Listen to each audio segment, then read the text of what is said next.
What is up, guys, gals, and non-binary pals? My name's Naomi. Welcome to House of Miscellania. If you're joining me for the first time, welcome. If you are coming back for a repeat visit, thank you for your patronage. Come again. And today I'm coming at you with a WIP and chat. WIP stands for work in progress, and chat means I'm going to chat at your face for a little while. Right now, I am working with my usual tools, cat-proof tray from Cat-Proof Trays, a dot putty from Butterfly Effectwares, the huge, my Patty Wax Super Sticky, and I am working on a Jaded Gem Shop mystery kit that you guys voted on. So I have been working on this here kit. Oh, and my pen, sorry. This is from C'est Plus Beau à Tour, and it is a fancy rainbowy type pen. This was a kit that you guys voted on that you wanted to see me completing, so that is what I am working on. Catching you guys up for the week. Oh my goodness gracious. So it has been a bit busy. I'm trying to like cast my mind back, right? So let's see, over the weekend, I'll just go over kind of the weekend because the week didn't really have much going on in it, you know, the usual recording, getting content up. I made an announcement about a new segment, and I will, for a little while at least, keep reminding you guys about that segment. I would like to start a new thing wherein you guys post your reviews for the things that you're finishing, and then I would select certain people's reviews and finishes and then share them on the channel. I want to include the community a little more, and your opinion matters. I'd like your opinion to be heard. And so I intend to do that. See what comes of it. You know what I mean? So that's that. If you would like to have a finished work by you reviewed and shown, well, reviewed by you and shown on my channel, please join the Discord, which is linked down below, and you will find on there, it is called Finishes and Follower Feedback, and there's all kinds of instructions on there on what to do, how to do it, etc. If, you were kind of sparse in your offering on what you said, I might ask some more questions about the piece that you worked on. But if you would like me to at least take a look at your review and consider it for addition to the channel for an episode, then please make sure you are putting your entries there. There is also a giveaway going on, so if you want to check out what that giveaway is all about, the prizes that are being offered, which are pretty extensive, you guys, check out the video. I will link it up in the cards there, and getting more information about that giveaway. What else? I recorded upcoming content for this week. You will be watching this on Wednesday, and tomorrow you're going to see a happy mail, and then hopefully Friday, when the desk arrives, because that's when it's set to arrive, you'll have maybe some content about that for the weekend to check out. Geez, other than that, let's see, anything else for the channel? So we are just about like a few numbers shy of 800, which is humongous, you guys. I feel like it climbs by like 10 or 15 every day, and every time that I pop it open to take a look. I'm just amazed, absolutely amazed. And it's all thanks to you guys for subscribing to the channel. Um, I do have something even bigger than the current giveaway planned for 1,000 subscribers. And I will give some more information on that as we come a little bit closer to that, you know, that number. Well, okay, so all the channel stuff taken care of. Let me give you some other updates, family updates. My oldest daughter has officially graduated college. Last class has been taken, and I will get to watch her walk sometime, I think, the end of this month.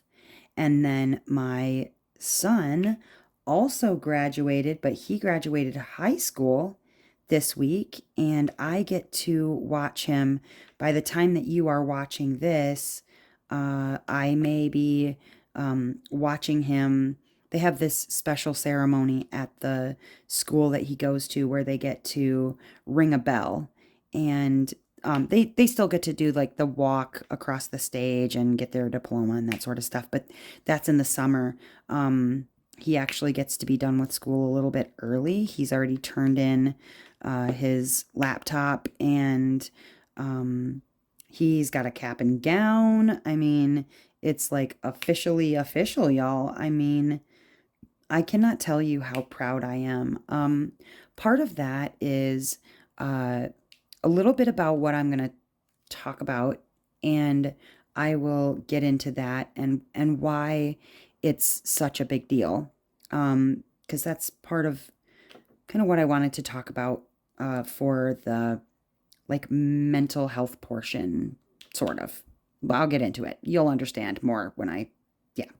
So we, being Dustin and I, he asked me if I wanted to go with him to do like a botanical gardens visit in Madison. And like anytime he wants to go hiking or, out and about, I'm not going to turn it down. We spend a lot of time in the house during the cold months, and I get a little bit stir crazy. So it's always nice to get outside when the weather is gorgeous. And so I was like, yes, let's go. He wanted to go to actually a botanical garden that I used to go to when I was younger, when I first moved to Wisconsin, in Madison, which is the city that I used to live in. And like going to Madison is always this weird feeling because I get so homesick. It's a really weird feeling, you guys. Like, you know what? I will talk more about that in later with the rest of, the mental health portion. But we go to the botanical gardens, and I'm going to share some photos as I talk a little bit about, our trip up to Madison.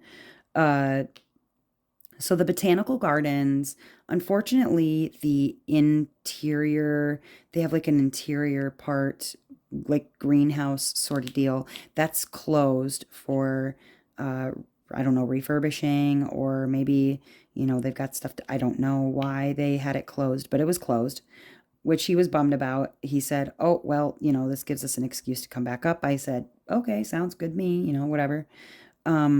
It's totally free to go to the botanical gardens. They don't charge you anything, which is really awesome. I mean, even our botanical gardens in town, like they charge you something to go there.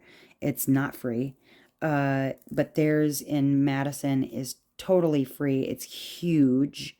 And it's gorgeous. It's set right on Lake Monona. And I got to tell Dustin a really funny story. Well, funny, weird-ish, like kind of, I guess, horrific when you think about it, considering I was like a 9-year-old child. But directly across from where the Botanical Gardens is, um, I was on a moped when I was 9 years old and I broke my arm. Okay. Um, and the weird thing was, like, this was back in 1989. So, no cell phones. There was not, like, if you had an accident, like, you could just phone the freaking police, right? Someone had to run to a payphone. Thankfully, there was one on the grounds there, but um, the scary part of it was, like, my mother didn't even know that I had gone on this moped ride with a woman. We were at like a function, a picnic function, and this woman that was there, a parent of one of the kids that was at the function, um, she was giving out rides to kids on her moped, and she wasn't really paying attention to whether or not they had parents' permission, because I think I might have asked. I don't remember asking, honestly, asking my mom if I could go on the moped with this woman. Was kind of not a stranger to me because she was one of the kids' parents that was there. Like, everybody that was there was kind of connected to a school event sort of deal, whatever. Well, anyways, so she was giving other kids rides and I wanted a ride on her moped. Now, this was like when mopeds, the brand moped, was new, right? Like, you didn't see mopeds around. They were not typical. It was something that, few people kind of owned, whatever. Well, so she was offering rides to children that were there, like through the grass, not out on the road and, going 90 or anything like that. Um, so I feel like I asked my mom, but, I didn't tell her when it was going to happen. I think I asked her. Regardless, she didn't know when I was going. She didn't have any idea about that, whatever. Um, but I got on the moped with this woman, a heavier set woman. That's pertinent. There's a reason I share that. Um, and we get on her moped. Well, she puts me on the front of the moped and has me handling like the gas pedal, which, if you drive a moped or motorcycle, like, you have to move the gas by twisting the handlebars, okay? So I'm twisting the handlebars and we're putt-putting along at like 3 miles per hour. Nothing scary. Um, she gets, a little bit like, oh, well, you got to do it like this. And she like cranks the gas. Now, if you understand anything about motorcycles or mopeds or whatever, like, the way that they work is the gas is up on the handlebars, right? And then there's a handbrake on either side. One handbrake usually goes for the front wheel, the other one goes for the back wheel, whichever one it is. I don't know, left or right, doesn't matter. Well, so when she cranked it, like cranked it for the gas, it got stuck and she panicked because we started to gain speed very quickly through the grass. She panics and she cranks the brake, but it was for the front tire only.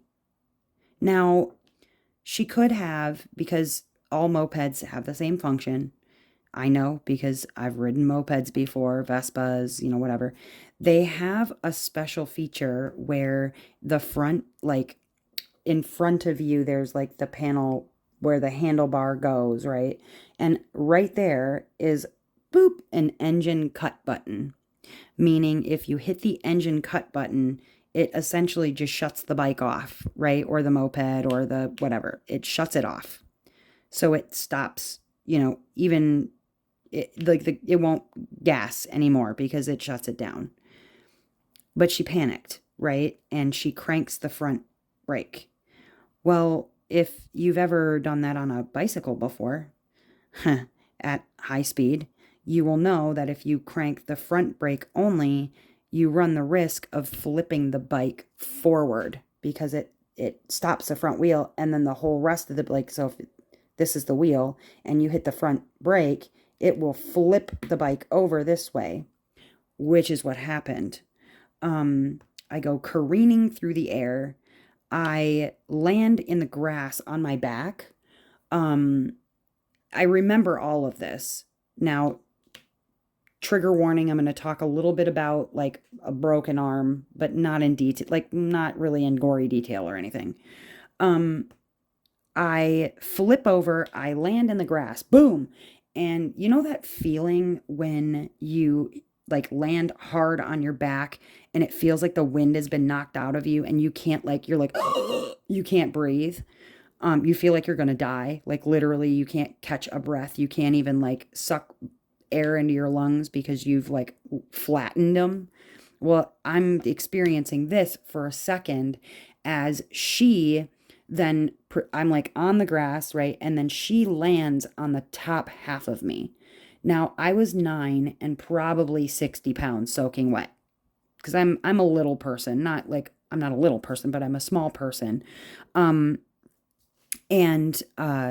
so at the time, I was much, much smaller than I am now. I'm only 5'2". So then you figure I may have been 4 foot tall at 9 years old. I was tiny.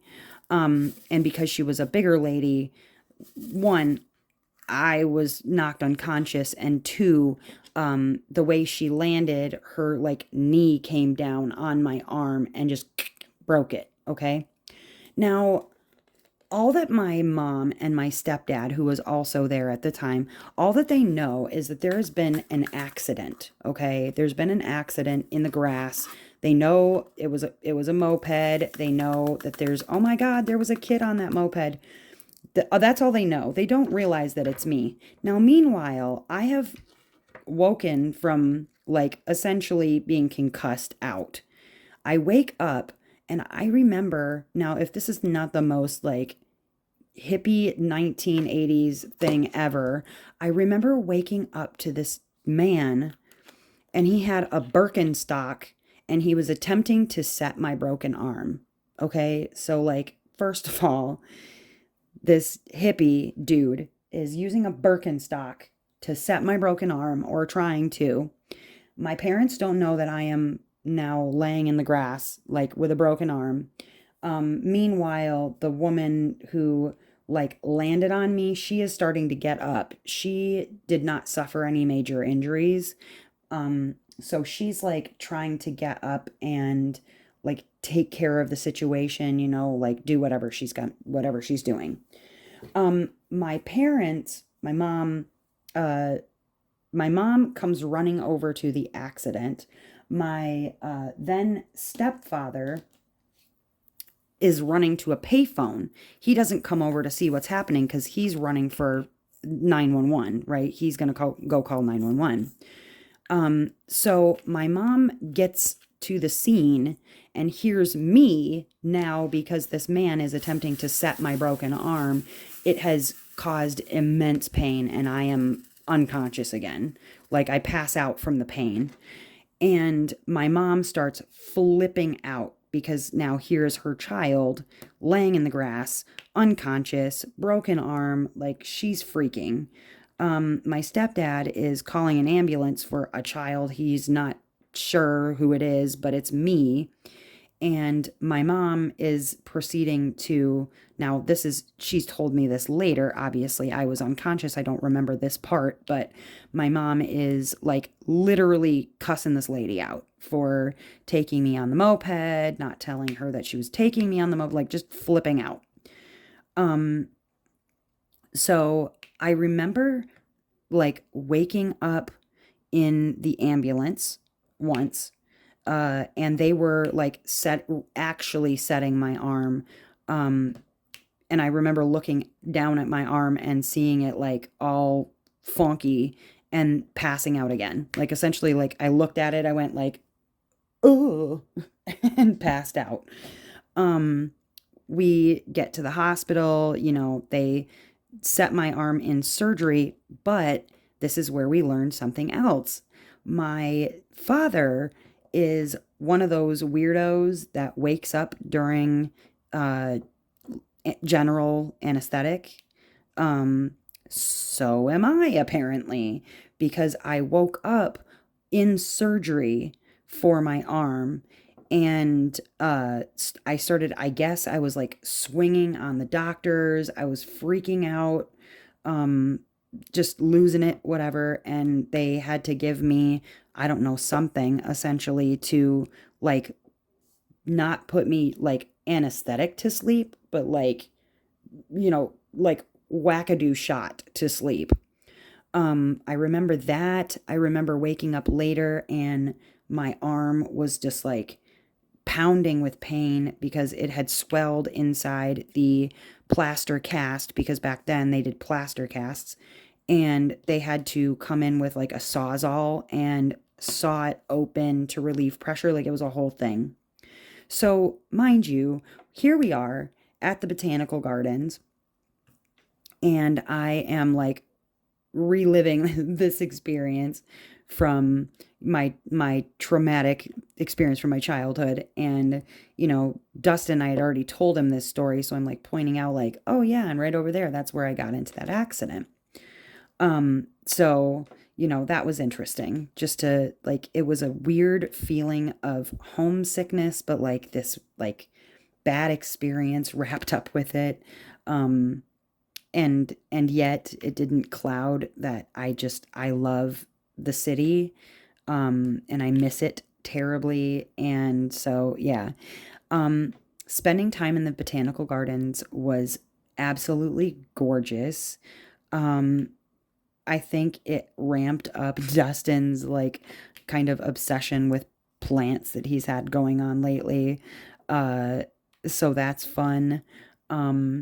He pointed out several things that he's like, oh, we could do this sort of wattle fence in the backyard. And I really want to, he wants to do our backyard in like an English garden sort of situation. But the issue is that we need to make sure we have a place, like a yard place, where our dogs go to the bathroom and things like that. So he's talking about, we can cordon off this area and we can do this, and like, oh, you see where they have this fountain set up. Like, he was just going to town. It is honestly like just as beautiful as I remember it being, with all of its different areas that it has on offer. Just really, really beautiful. And I enjoyed myself immensely. We finished at, and I'm hoping that I've been speaking long enough to have shown you guys, like, throughout even my horrid tale, the pictures from the botanical garden. But a couple of things of note that I found really just kind of cute. So I've talked a little bit about how my spirit animal is a chipmunk. I can't remember if I've talked about that in a whip and chat, or if I talked about it in a live or something. If you remember that story and I've already told that story, can you remind me where in the heck I told it? Down in the comments. If I have not told this story and I'm like misremembering finding my spirit animal being told as a story, I think it was during the 24-hour live, if I'm honest. But if you don't remember this story and you want to hear it, hit me up in the comments. I will repeat the story.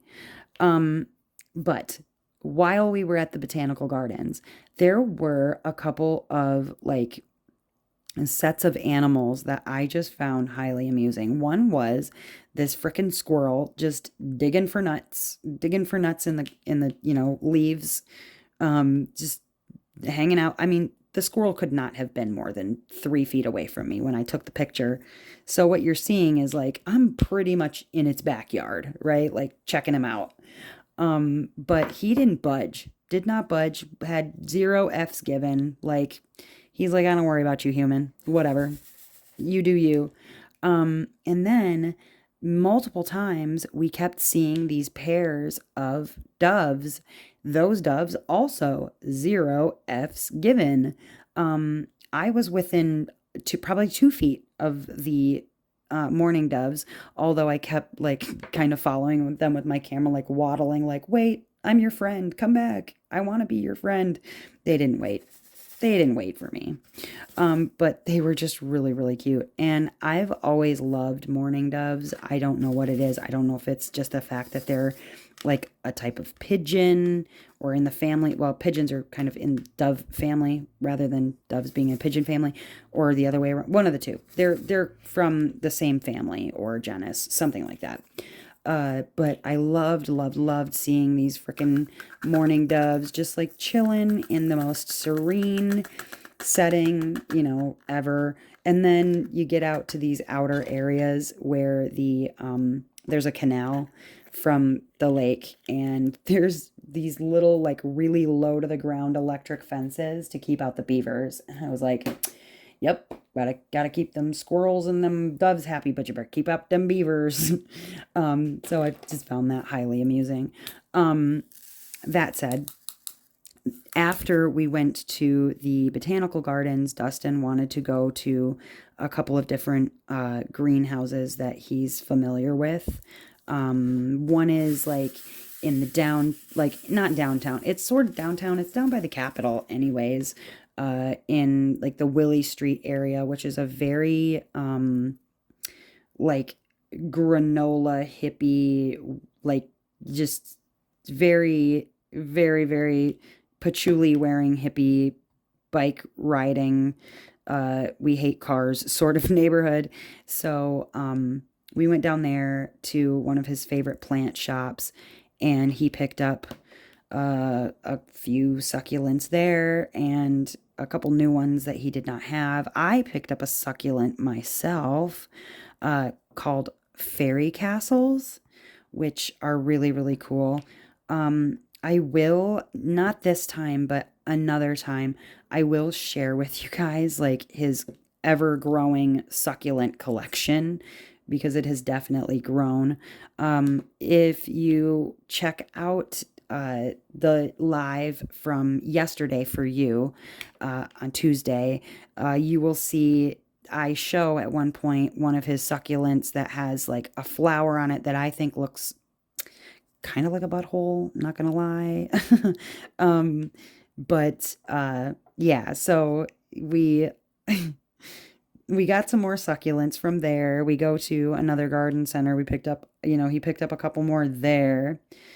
So I think in total we ended up with another like 6 types of succulents. Some of them are like shoots and little baby rootlings or whatever that, really aren't, it's going to take them a while before they're anything special, because, that's the way it is with some succulents. He got a cactus or two, which, all cactuses are succulents, not all succulents are cactuses, sort of situation. So he got a couple cactuses. He's been going a little nutty with these freaking succulents. I don't know what to tell you. But I will, in a future Whip and Chat, I will share some pictures of all of his succulents, because he has many of them. He just keeps himself busy with his succulents, whatever floats his boat. You know what I mean? So yeah, then we're headed back from Madison to my hometown, well, my now town, and we're looking, I'm like, man, that's some dark clouds, like off in the distance. And I was like, that definitely looks like rain, but it looked like we were, it was off to the right of us off the interstate. And so I thought, okay, that's already passed, thinking we were going to miss it. Oh no, no, no, no. We drove straight into it. And I mean, it was bad enough that like people were pulling over. There was so much water. Just all of a sudden, it just dumped probably inches, 6 to 7 inches of water all at one time. And people were pulling over. They couldn't see. It was pouring out. Dustin is, kind of an insistent man, and he was like, I can drive in this, it's fine, I can see just fine.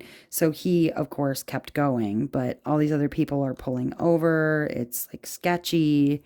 I'm thinking like, I'm gonna die, with all these new succulents in the car. It's just not gonna work out for me. But thankfully we were able to safely travel through the storm and get to the other side of it where it was sunny and looked beautiful out and whatever. So, it was sketchy. It seemed touch and go to me, but I guess he felt like he was fully in control. And we've really been having that kind of rain and tornado warnings and things like that for the last couple of days since. So, I don't feel like the storm has fully passed, so to speak. But, he had a good time. He was happy, so I'm happy. We're not spending our money on cigarettes anymore, so that makes a huge difference when it comes to kind of fun money to play with. When you figure that, a pack of cigarettes here in Wisconsin, I don't know about other places, but here in Wisconsin, it's like anywhere from 10 to $13 for a pack of cigarettes, depending on what brand you smoke, if it's name brand or generics, and just it's expensive. It's an expensive habit.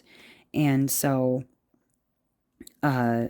yeah, we're not spending on that anymore. And so we're, just getting some things that we wouldn't have been able to afford before because, and not be able to afford as in, it's too expensive. It's because we were spending so much on cigarettes that, we didn't have the extra spending cash to get certain things or whatever. Like, it's nice to have a little something when you're living kind of paycheck to paycheck. It's really nice to have things left over, at the end of a pay period to actually either put away for a trip or, whatever else he would like to do with his money. Because ultimately it is his money. It's not mine. Yes, whatever is his is mine, and what's mine is his is da da da da blah blah blah. Right. Yes. Okay. There's that. But I feel real weird asking, and I know that he would rather his money is his. And obviously, if I need something, he's more than willing to, oblige me with that. But it doesn't always have to happen. And really, I'm too proud, I feel like, sometimes to even ask. So it's, yeah, it happens. I'm not mad at it. You know what I mean? But, yeah, so, sorry. Some of these drills are just getting my goose, I tell you. But yeah, so anyways, we get home from the hydroplaning trip back on the interstate, and he gets home, he, repots stuff, whatever, and that was that. You know what I mean? Like we had a really great time. I enjoyed just spending time with him. It's always nice for us to be able to go wherever we go and to catch up and just speak each other's love language. Like, that's kind of part of what I wanted to talk about. And that is a support system. So I mentioned that I wanted to talk a little about the homesickness and the weird, connection with having a place that makes you so sad, but you also, like, you're homesick and you love being there. And I definitely get those feelings from going to Madison. I have a lot of trauma that is associated with the city, mostly because, and I've talked a little bit about it. My mom was very mentally ill in a lot of different ways and was not receiving probably the best care that she could get for her particular issues. Doctors were very quick then to misdiagnose people as manic depressive or bipolar or multiple, not multiple, borderline personality disorder, things of this nature. So, you know, it's hard when you're a woman from that era and you're receiving these sorts of diagnoses, because often what it was, and it was just not realized, was either ADHD or autism. Now, I don't know for a fact that my mother was autistic any more than I know whether my father is autistic. What I can say is that both of my brothers have autistic sons. One is like very high functioning, and does not require a lot of assistance, sort of more like my autism diagnosis. My other brother, however, his son is very, very, very high on the spectrum disorder level, where he is now, what is he, 9 years old? I can't remember. That's terrible. But he's 8 or 9. He's nonverbal. He cannot make eye contact. It seems physically painful for him to do so. I don't know, because he can't speak or doesn't speak. And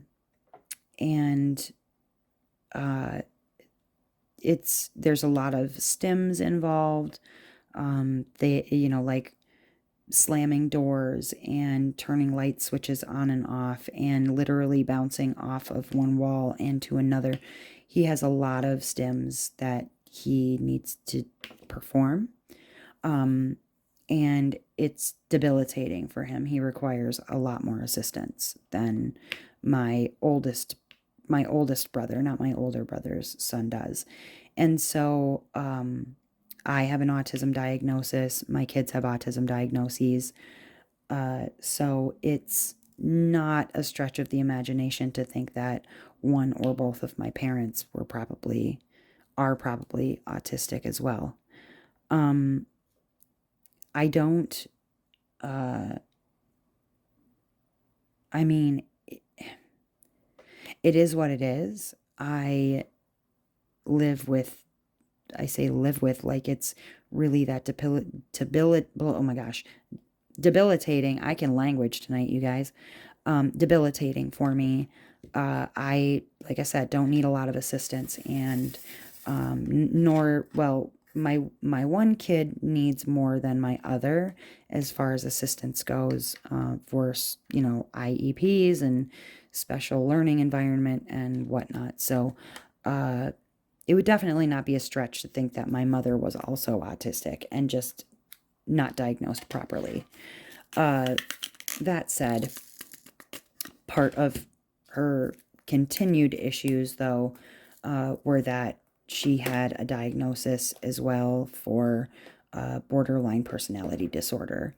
I've since talked to my therapist about, you know, that diagnosis and what that means, and how accurate it might or might not be. And at first he told me to kind of challenge the things that I know about mental health, and to challenge the things that I know and am willing to learn about mental health issues. And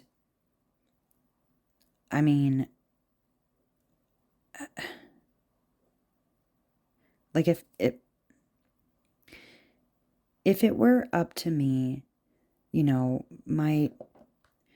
it's hard when you lose a parent and there's still so much kind of resentment attached to it, because a part of you feels like speaking ill of them is a betrayal. So that's been hard for me, especially to talk about with my therapist so very openly, and the trauma that I still deal with. When I described some of the things to him that I experienced with regard to my mother, at first, you know, when he heard borderline personality disorder, he's like, yeah, no, I mean, people are misdiagnosed all the time and da da da. And then I started to kind of explain, and I shouldn't have to explain to a doctor what that means, but apparently that's the case. So going to Madison and being homesick and feeling torn, right? Like good memories, bad memories. And then, after explaining to my own therapist what my mother's borderline personality disorder looked like and what that was like to live with, it sort of threw me in a weird spin on Friday into Saturday, because I knew we were going, and that's when sort of like the homesickness started. And then, I knew we were going. I, was very excited about it. And then we get there, and I'm across the street from a place where I had a very like kind of traumatic experience happen. And it was such a weird mixed bag. And I was very glad to go. I'm always glad to go, but it was just a really weird mixed bag to be like in my old neighborhood, to be at a park where I was badly injured, and then to think about, being with my mother and the things that I went through as a little like trying to figure out my place in the world. And so it left me feeling really, really vulnerable in a lot of ways, and not like so terrible I don't want to revisit and whatnot. It was just a lot. It was a lot to just kind of put on my own plate for that particular shopping adventure or whatever.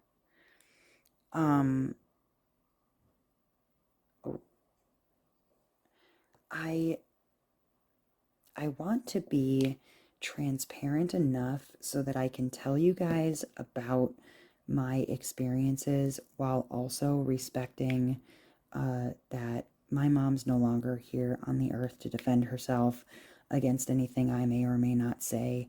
But suffice it to say, it was just a very strange time. And as I said, diagnoses were fairly like dime a dozen. You could walk into a psychiatrist or psychologist office and as a woman, get a diagnosis of bipolar and general anxiety disorder pretty easily. So anyway, I just wanted to express how it is okay to both miss someone and to feel homesick for that person and homesick for the times that you shared that were meaningful in good or bad ways. It is okay to also be really, really, really angry at that person and what they may or may not have put you through or whatever.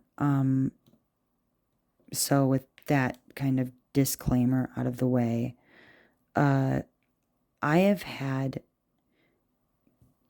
consistency throughout my life after moving out of my parents' house and kind of growing up and being on my own. Things started to really level out. Although, I started messing around with drugs and alcohol at about 11 years old. And I think about my own kids and them being 11 years old and messing with things like that. Like I can't fathom, like I know kids being a relative term, but I know that kids are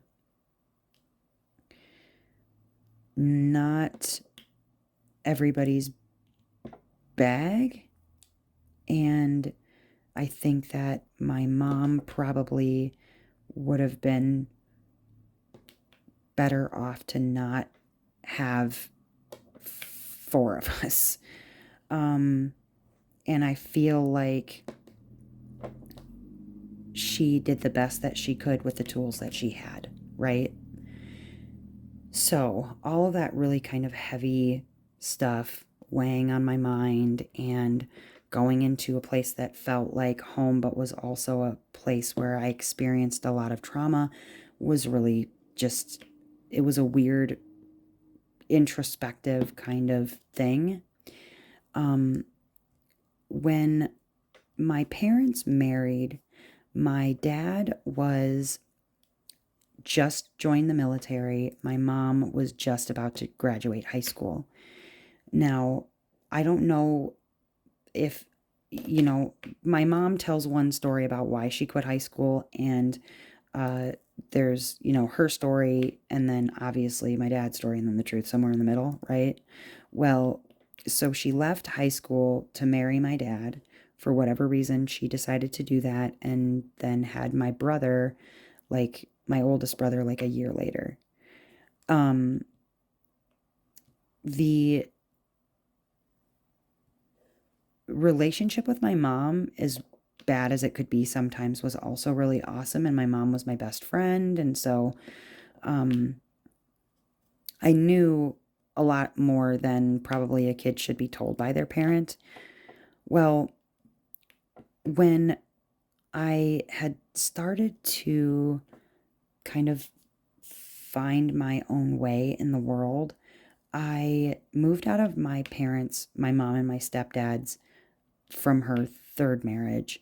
I moved out of my stepdad's house pretty early because it just felt right to do that. So I was pretty young when I got old, I feel like I had a lot of self-loathing, I think, because life was so like tumultuous, and like literally sometimes didn't know where meals were coming from. And so when I moved out from away from my mom at 16, I was working a full-time job. I had to pay for the apartment that I was living in.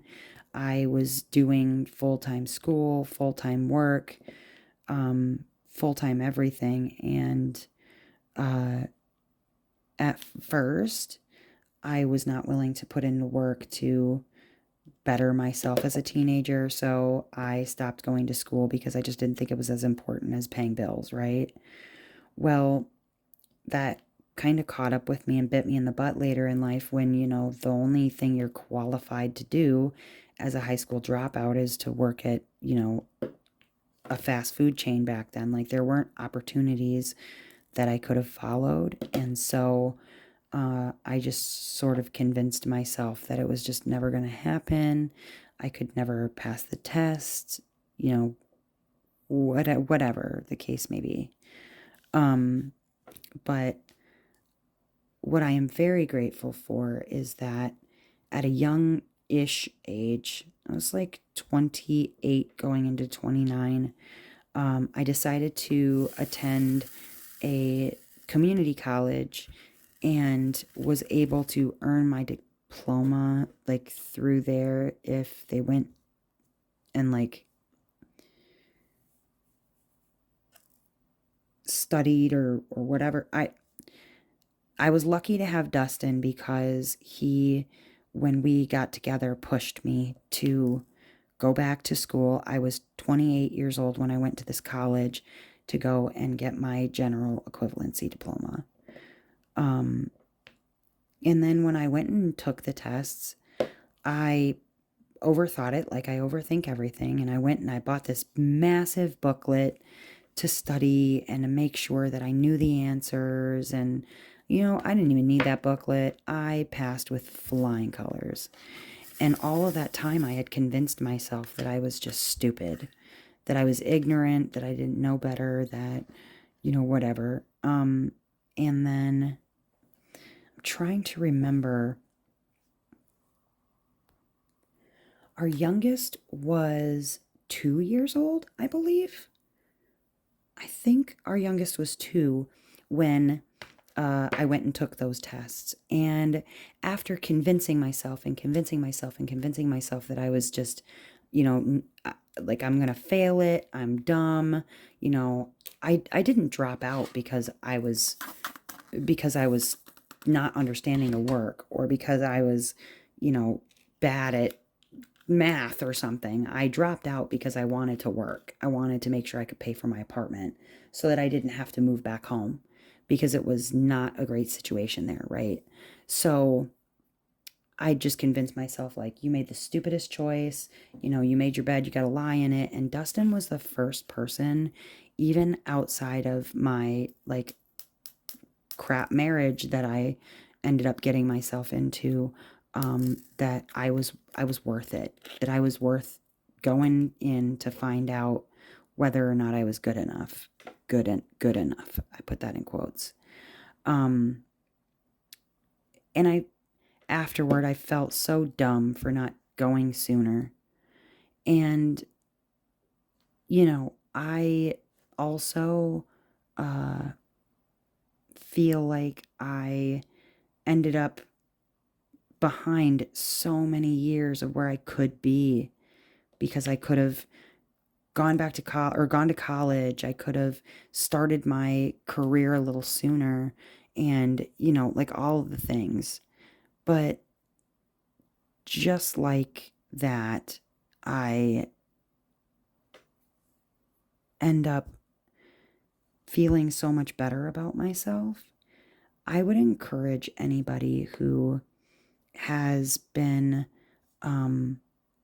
putting off, like, going and getting your GED or your HSED.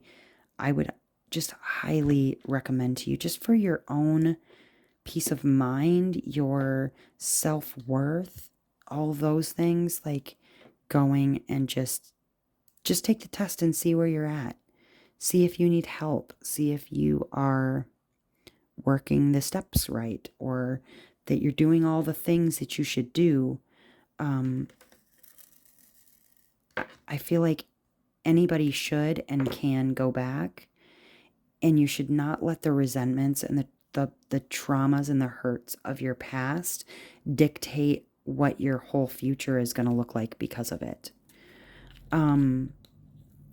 Dustin was kind of the first person to make me feel like I was a worthwhile human being and had something really important to share for the show. I feel like I didn't get an opportunity to live so much of my childhood because I was so focused on being an adult, being an adult, being an adult, being an adult. And I let all of my past crap dictate what I allowed myself for my future. And I just highly, highly impress upon people that if you are in a boat like that, where, you left school, things were bad, and you have not yet gone back, like, just go take that test, guys. Just go do it. What it did for my sense of self-worth, what it did for even my career opportunities and the ways that I could advance myself. It's a stupid piece of paper. It's a stupid piece of paper. And I felt stupid for waiting so long to get it. You don't need to be me. You know what I mean? And even if you are me, go back. Go back and take care of it. It's absolutely easy.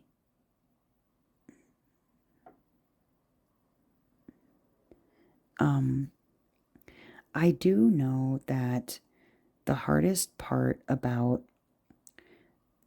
the beginnings of things is that it means that there's probably an end to things too. So you do have to let go of a certain amount of like self-loathing tactics and those lies that we tell ourselves to convince ourselves that we aren't worth it or we aren't good enough. You have to combat those. So I just, like I said, I feel like if you just put on the big boy pants or whatever you want to call it and get out there and get what you need so that you can advance and further yourself, go do it, man. What are you waiting for? And you could even go in, take the tests. Maybe you fail, maybe you don't. If you fail, you can always retake them. Like, it's not the end of the world.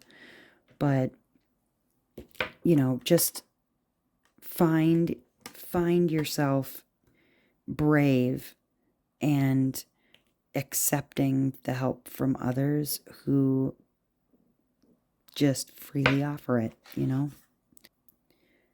Dustin and I met like 20 years ago now, although we had many like Craigslist missed connections where we should have met and we should have met and we should have met. But I feel like he came into my life at exactly the right time, and trust and believe that I know how lucky I am, you guys, to have the support system that I do have. I know I'm lucky. Uh, Now, if you don't have a support system and you need one, you're lacking one, whatever, like, I will support you. I will cheer you. I will be your cheering section if that is something that you need from me in order to go and just get it done. If you need somebody to give you the kick in the pants to go do it, like, seriously, I'm your number one with a bullet on that one. Just tell me what sort of motivation that you need, and I'm happy to give whatever you need. Because, you know, 20 years ago, but now like 18 years ago, I was able to find someone who saw potential in me and more than just what I had given myself credit for. And if you need that from me, I'll give it. Now, nothing that is worth fighting for in this life comes for free. None of it. So, obviously nothing changes overnight. But you do have the potential to make a change, even a slow change, and start it happening now while you are still young enough to get that. I don't want to, take a secret to my grave and never have let Dustin know how much that really meant to me. So I tell him all the time. But the just the boost of self-confidence that I got is just crazy. I know that I am a better person today than I was 5 years ago, 10 years ago, 20 years ago, 35 years ago. Definitely feel like I have more to offer, and I don't have to convince myself that I don't have more to offer. So it's one of those stupid things, those stupid pieces of paper, you guys. But if it's lacking in your life and you find yourself imploding, you know, there's always a safety net out there if you just ask. All of that said, deep and a little heavy, and sorry for the deep and heavy, but all important things that I felt like just maybe needed to be discussed. I don't know. And if it's not what you needed today, then, well, I hope it was an amusing story anyways. And you got what you need. What is it? You don't always get what you want, but you get what you need. Yeah.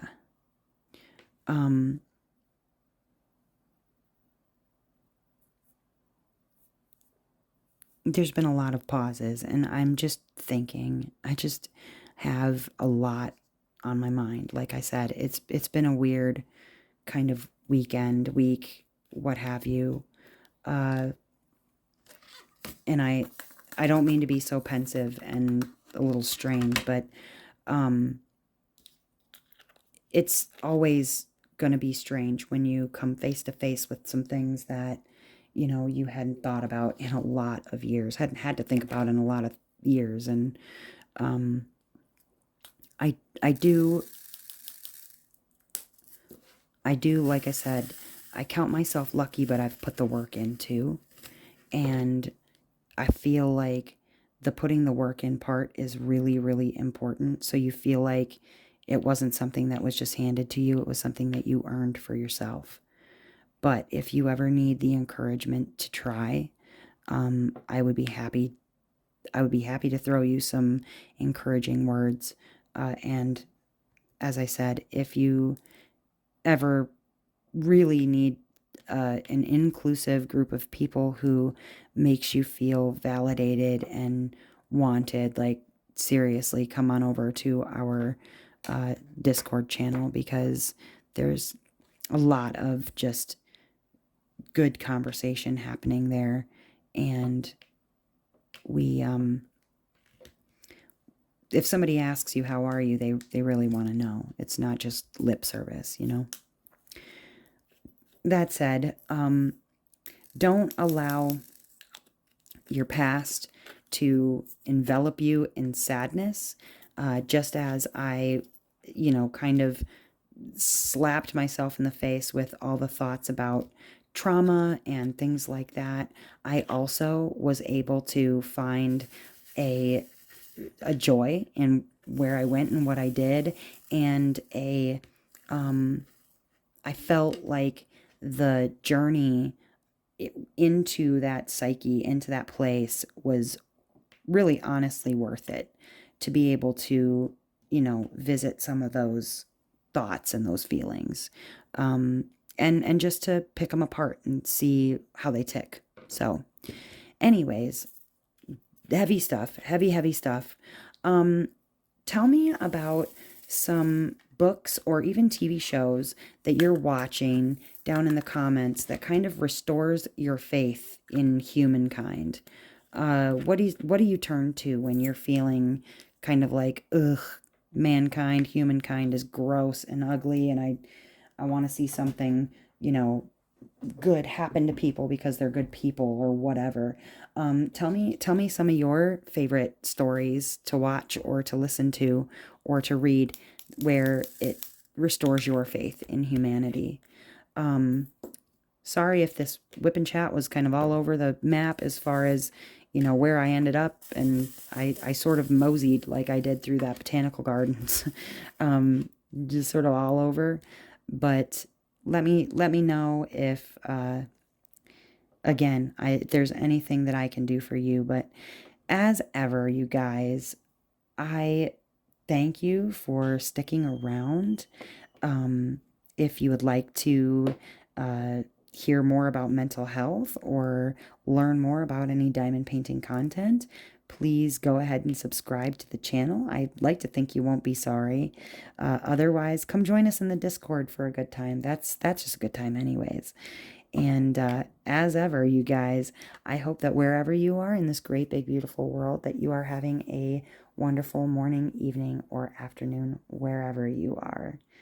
I'll see you next time. Bye-bye.